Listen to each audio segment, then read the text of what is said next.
মেরিসা sea beach শ্রীলঙ্কার একটা ছোট শহর। এই ছোট শহরের পাশেই এই সি বিচ। শ্রীলঙ্কার দক্ষিণের একটা সমুদ্র তট। এই সমুদ্র তট এলাকায় এবং এটা শ্রীলঙ্কার মাতারা জেলায় অবস্থিত। কলম্বো শহর থেকে মাত্র 150 কিলোমিটার দক্ষিণে অবস্থিত। আপনি এখানে কলম্বো থেকেও যেতে পারেন, আবার কলম্বো থেকে ক্যান্ডি, নুয়ারা এলিয়া, ইলি হয়ে বাস যোগে মিরিসা যেতে পারেন।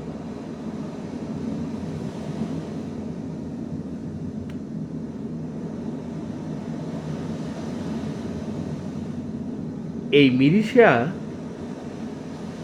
সমুদ্র বন্দরটা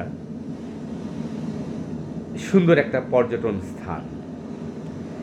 এখানে সারা বছরই পর্যটকের আনাগোনা সবসময় চলে। বলা যায় পর্যটক দ্বারা ঠাসাঠাসিতে এই মিরিসা সি বিচ সহ, শুধু মিরিসা সি বিচ নয়, শ্রীলঙ্কা দেশটাই সারা বছরই পর্যটকের ভিড়। একটা সাগর, আবার একদিকে পাহাড়। এই সাগর আর পাহাড়ের যে মেলবন্ধন, এখানে সত্যি একটা নতুন একটা মাত্রা এখানে যোগ করেছে এই শ্রীলঙ্কায়। যার জন্যই আবহাওয়া সব কিছু মিলিয়ে এই শ্রীলঙ্কাতে পর্যটকের প্রচণ্ড ভিড় দেখা যায়। এই মিরিসের শহরে দেখা যায় যে পর্যটকরা এখানে মাছ দেখার জন্য আসে। এই যে সমুদ্র তট এলাকায় যেখানে বসবার মতো জায়গা আছে, যেখানে হোটেল আছে বা রেস্তোরাঁ আছে, সেখানে দেখা যায় যে সামুদ্রিক মাছের বাজার আছে। সেখানে পর্যটকরা খুব ভিড় করে, কিন্তু এখানে মাছের দাম খুব চড়া। তো যাই হোক, এই মিরিসা একটা মাছ ধরার বন্দর বটে। এখান থেকে সমুদ্রের তিমি বা ডলফিন দেখার জন্য প্যাকেজ পাওয়া যায়। এখানে পর্যটকরা সমুদ্রের তীর ঘেঁষে মাছের বাজার সহ নানান দৃশ্য উপভোগ করে। এখান থেকেই অনেকে মাছ কিনে আশেপাশের দোকানে বসে মাছ ভাজা বা গ্রিল করার জন্য অর্ডার দিয়ে থাকেন। অথচ শহরের ভিতরে স্থানীয়রা যেখানে খাওয়া দাওয়া করেন, সেখানেই মূলত মাছের দাম কম। এখানে সমুদ্র সৈকত এলাকাগুলো সমুদ্রে নেমে সাঁতার কাটার জন্য একদমই উপযুক্ত নয়। বিশেষ করে ঢেউ বড় উত্তাল, মানে ঢেউয়ের যে তীব্রতা, ঢেউ যত জোরে ধাক্কা দেয় এবং মানে ঢেউয়ের নিচে যে বড় বড় ধারালো পাথর এবং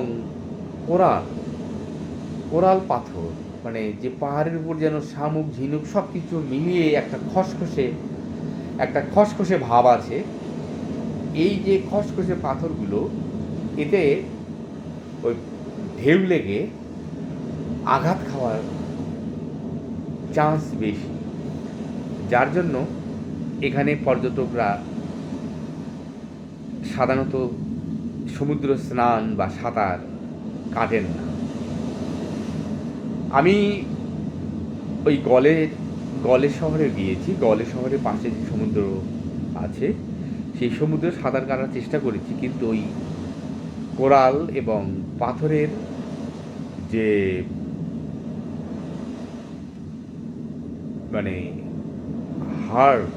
যা এত বড় বড় পাথর এবং কোরাল, যে সেখানে ঢেউ এসে নিজেকে এমন জোরে ধাক্কা দিয়ে ফেলে দেয় যে যে কোনো মুহূর্তে অ্যাক্সিডেন্ট হওয়ার ভয় আছে।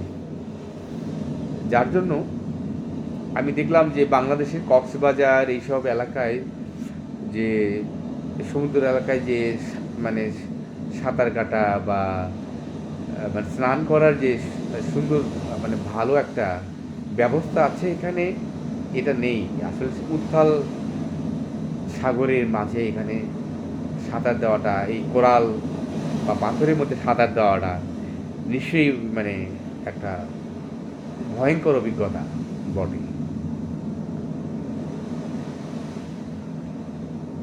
তারপরও পর্যটকরা চেষ্টা করে যে যেখানে একটু পাথর কম আছে বা ঢেউ কম আছে ঠিক সেই রকম একটু জায়গা বেছে নিয়ে সামান্য জল বা সামান্য মানে ওখানে পানিটা অনেকটা স্থির, সেই স্থির পানিতে তারা একটু এই সাঁতার করেন বা গোসল করেন।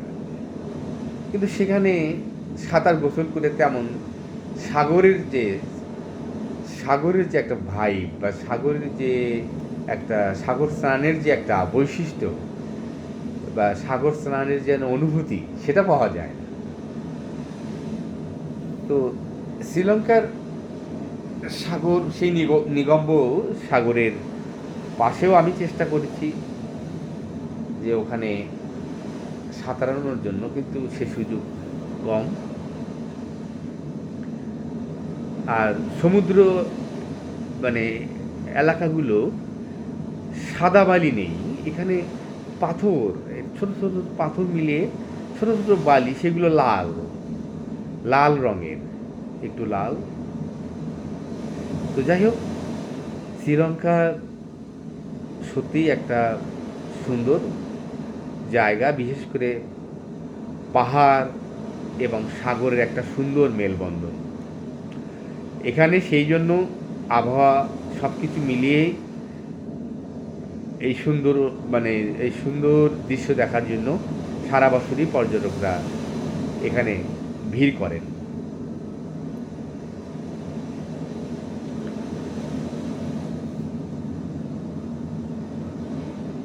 সাগর এখানে সবসময় উত্তাল, খুব উত্তাল সাগর।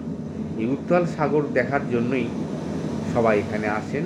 তাছাড়া পাহাড়ের সৌন্দর্য তো আছেই, সব কিছু মিলেই একটা নান্দনিক পরিবেশ এই শ্রীলঙ্কায় আছে। ধন্যবাদ আপনাদেরকে, বিশেষ করে এই দৃশ্যের সঙ্গে থাকার জন্য।